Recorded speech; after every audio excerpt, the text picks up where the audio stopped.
One of the common questions we get in the comment section of this channel is, are you rich yourself? This question makes a lot of sense since we talk a lot about money on this channel. If I talk a lot about money and entrepreneurship, it does make sense that someone wants to know if I'm rich, right?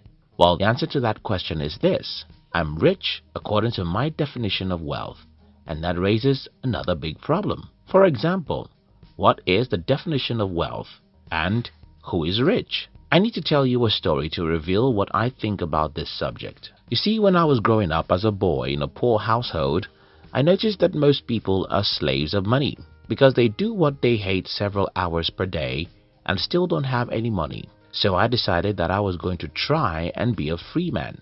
Then, my definition of financial prosperity becomes, do what you extremely love and earn a little more than enough to take care of your needs. I achieved this goal when I was around 30 years old. Now, the problem you might have with me is to want to know how many millions is my net worth. But don't bother yourself about that, as it doesn't matter to me at all. What matters to me is to have more than enough money to take care of my needs and to do what I extremely love doing. And by that standard, I'm wealthy. Now that you know that I'm wealthy, how did I do it and what sacrifices did I make to achieve my dreams? That's what I'll be sharing with you in this video. And before we proceed, let me make it clear that I'm not speaking against the Bill Gates and Warren Buffetts of this world. I'm not speaking against being a billionaire or even a trillionaire. I'm only telling you about my philosophy about money. So, let's get into today's business. Books are boring. So are herbs. I'm a Nigerian, and I grew up in a village. In the village where I grew up, whenever you're sick, the default medicine is a herb. I don't know which part of the world you are, or whether you even know what herbs are, but it's simply the mixture of various leaves that are believed to have medicinal values. Needless to say, herbs are usually very bitter. But whenever you're sick, you have to take herbs so that you could recover from your malaria or any other illness.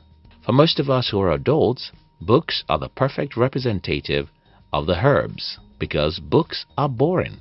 For me, the first sacrifice I made when trying to become wealthy is that I read a lot of books. Reading books has a way of changing the way you see the world and what you think is possible. Between the ages of 17 till 30, I read hundreds of books about entrepreneurship, money, human relationship, psychology, marketing, public speaking, and a lot more.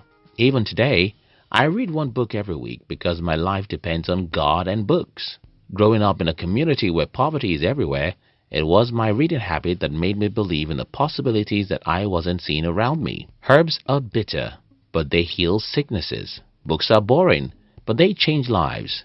Read books if you want to change your life. Yes, it's not easy to read, especially in the world where there are too many interesting things going on social media. But that's why I call it a sacrifice. Go against the norms. Immediately as I started reading, the way I saw the world started changing, and the way I thought started changing. I no longer believed in what most people believed, and because of that, I became the black sheep of my family. If you want to go far in life, you must have the courage to go against what most people believe is right. For example, everybody in the community where I grew up believes that the best goal to pursue as a young person is to figure out how to get a job in a big company.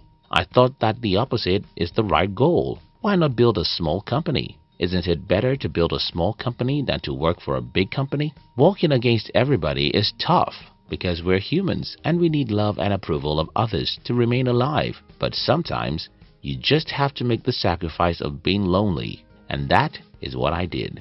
I read to act. I know a few people who read books, but only a few of them ever stand up to take action after they acquire knowledge. For these people, knowledge is to make their head bigger, and I get it. Knowledge is sweet. It makes you feel good to know what most people don't know. And it's even sweeter if you can find a few people to argue with to prove that you have deep insights. But it's a waste of your time. For me, I learned not to know, but to do. I don't know any single human who is as proactive as I am when it comes to getting out and trying things. Yes, I don't know anyone who fails as much as I did too, but that's the sacrifice I'm talking about. If you want to play safe, you can do that by following the tested formula. But I assure you that you'll never achieve anything extraordinary until you dare to take action. Would you fail? Absolutely yes. You'll make mistakes and fail, but guess what? You'll become smarter and smarter until you become successful. Use people and let them use you. Some time ago, I read a book that your network determines your net worth, and you better believe that. You see, who you hang out with determines who you become. If all your friends are poor, you'll be poor. And I don't want to interpret this to mean monetary poverty. Instead, I mean ambition poverty. If your friends don't think big, if they don't have a positive view about life, if they complain or make excuses, don't deceive yourself to believe that you can be their opposite, because none of us can. Now, where the sacrifice lies is that you must be willing to say no to wrong and negative people, and make further sacrifices to say yes to the right people, because you need the right people to be used. I mean, used because that's what it is. You must have people around you whose knowledge and experiences can be useful for you as you move through the difficult journey of life, and you have to be conscious about making these people your friends and keeping them. This requires sacrifices. You'll have reasons to give up. Don't. I love to tell people that I failed in the business world for 8 years because that's a crazy thing to imagine. I mean, 8 bloody years of struggle, 8 crazy years of rejection, 8 terrible years of mistakes and failures. But I was too stupid to turn back. If this is not a sacrifice, I don't know what else is. But that's what you have to do to achieve your dreams. I have no doubt you'll have reason to give up. Life will maltreat you. Life will crush you. Life will frustrate you. Life will nearly disown you. Your ability to hang there and keep fighting is the only asset that will make you win. In summary, let me encourage anyone out there who is trying to achieve something worthwhile with their life. Be a warrior and learn the rules of the game you're playing. Make a sacrifice to read and learn.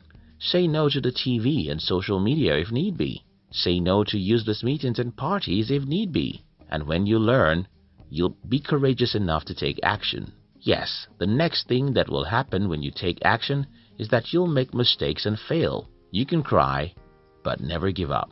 Don't forget, life won't give you anything until it gets you to pay for it. If you like this video, you might like to join our new motivational channel. We call it Hunt TV. Look at the description box to join the Hunt TV. We love you.